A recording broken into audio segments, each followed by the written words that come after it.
Here we are going to discuss the design of control units, that is called as a hardware control units.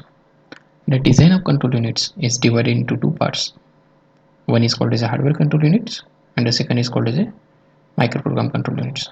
Where again it has the horizontal microprogram control unit and horizontal microprogram instruction and vertical microprogram instruction.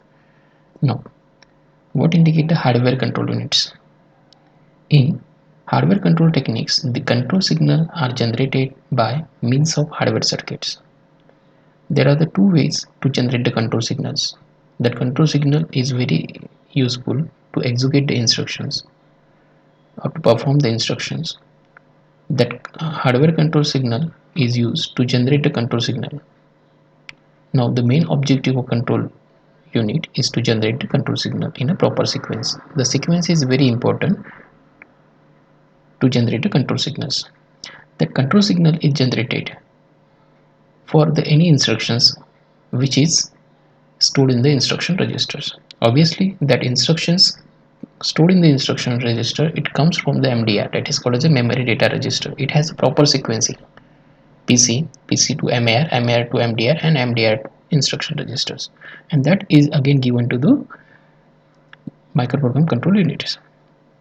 Now the control signals depend on the instructions. Obviously what types of control signal is required, it is totally depend on the instructions. What types of instruction is it, whether it is multiply instruction, whether it is addition instruction, whether it is or different types of instruction. It is observed that the executions of some of the instructions is depend on the content of conditional code flags and registers. We know that there is a conditional code flags where the different types of registers. It is also very important related to hardware control relation. Whenever any instruction is going to be executed, it is stored in the instruction registers, and that instructions is given to the control circuits, and that control circuits generate the control signal.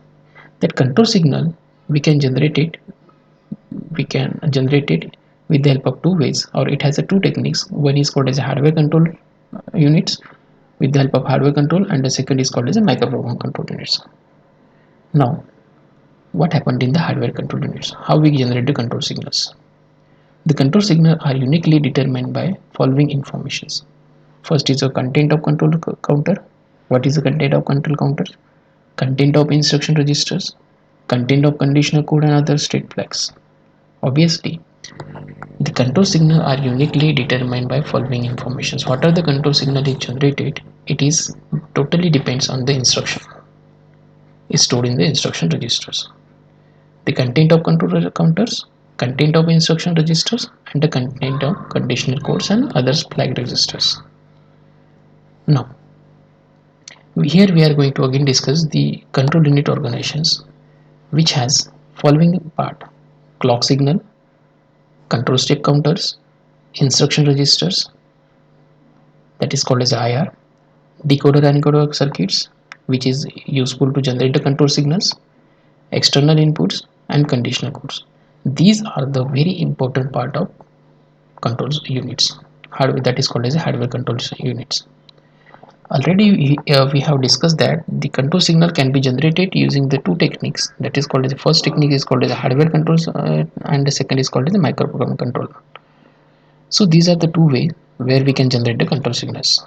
So in hardware control, what happen in these diagrammatic representations, we can generate the control signal with the help of hardware. How we generate the control signals? Here we can observe encoder and decoder circuits. That encoder and decoder circuits require the input. Now it has the input from the control step counter, external input and conditional codes and instruction registers. The instruction or control signal going to be generated for any instruction is stored in the instruction register, and that instruction is again given to the encoder decoder circuit to generate the control signal. Here you can find that here you can generate the control signal with the help of encoder and decoder circuit by providing the some input. Now already here we have discussed that what are the control signal is generated for the instruction that is stored in the instruction register, which is given to the encoder decoder circuits, which require the different again input, that is called the external inputs, conditional codes, control step counter, and the clock signals. So these are the most important or basics things we are required to generate the control signals. While generating the control signal, we required some steps where it is where that instructions come from. Already we know that what are the instructions. There is, suppose, add r1 comma r2 instructions. It requires some addresses. That address stored in the instruction registers. Sorry, that address is stored in the program counter. That again address is given to the MAR, that is called as a memory address registers. Already we have discussed in the unit number 1 how that flow is take place. That is it called computers or basics operations of computers. Now that MAR contain the address, that address may contain the data or instruction, it is again given to the MDR. Then what MDR contain? It may contain the address or it may contain the instruction, it is again given to the instruction registers. Then again it is provided to encoder and decoder circuits, and that the functions of encoder and decoder circuit is to generate the control signals by giving the different inputs. The encoder decoder circuit is not generate the control signal. It requires some inputs, conditional codes, control step counter, instructions, and by using that we are going to generate the control signals. Now we are going to summarize it. What do you mean by hardware control units, or how we generate a control signal with the help of hardware control circuits. Here we have discussed what do you mean by hardware control unit, what is the needs of hardware control units, how we generate a control hardware control signal with the help of hardware control units. It required different types of input, instructions. So that's related to hardware control units.